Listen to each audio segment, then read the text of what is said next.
I think there are really two important aspects to my role as a leasehold enfranchisement solicitor. The first is to educate people about how the value of their leases will depreciate over time, and secondly, what they need to do in order to safeguard what is often their most valuable asset. Most people only ever think about their lease either when they're selling their flat or if they're just about to buy one. Maybe their estate agent has just pointed out to them that the term of their lease is diminishing, which is usually when there are 80 years or less left to run, and that the purchaser or the purchaser's mortgage company will require the seller to get their lease extended before they agree to buy.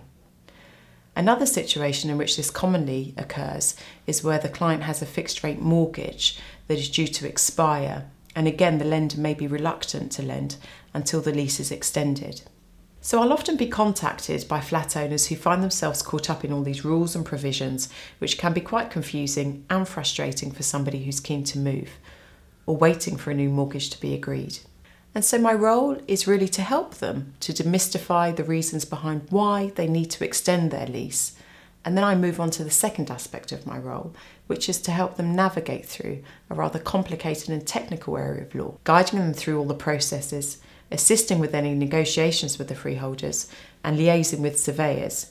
who they will often have instructed to prepare a report advising them on the likely premium they will have to pay.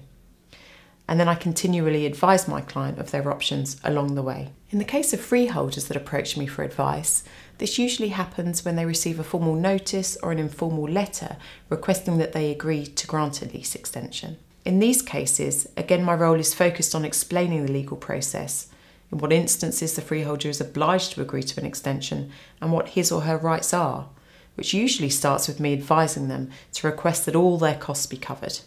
and then we go from there.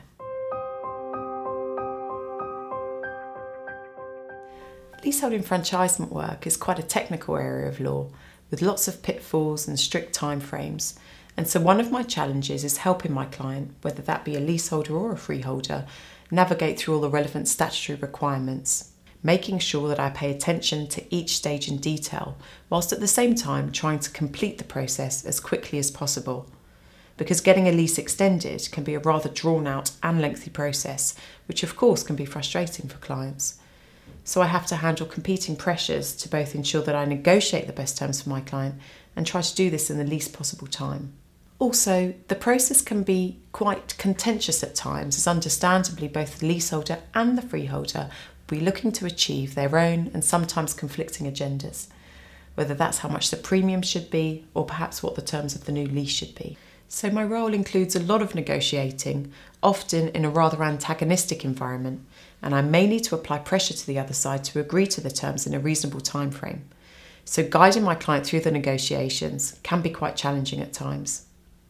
But in reality, it does make the client's bargaining position much stronger if they have a solicitor involved who knows the law and also what boundaries can be pushed in order to get the process agreed and then completed. Well, of course, the main reward for me is being able to assist my client in obtaining or granting an extended lease in a settlement that is acceptable to both parties in the least amount of time and on the best possible terms. Extending a lease may take months and months to agree, get registered and finally completed, so I'm immensely gratified when a very lengthy process is concluded satisfactorily. But ultimately, the best reward is that the client's home, very often their largest and most important asset, is protected for the future.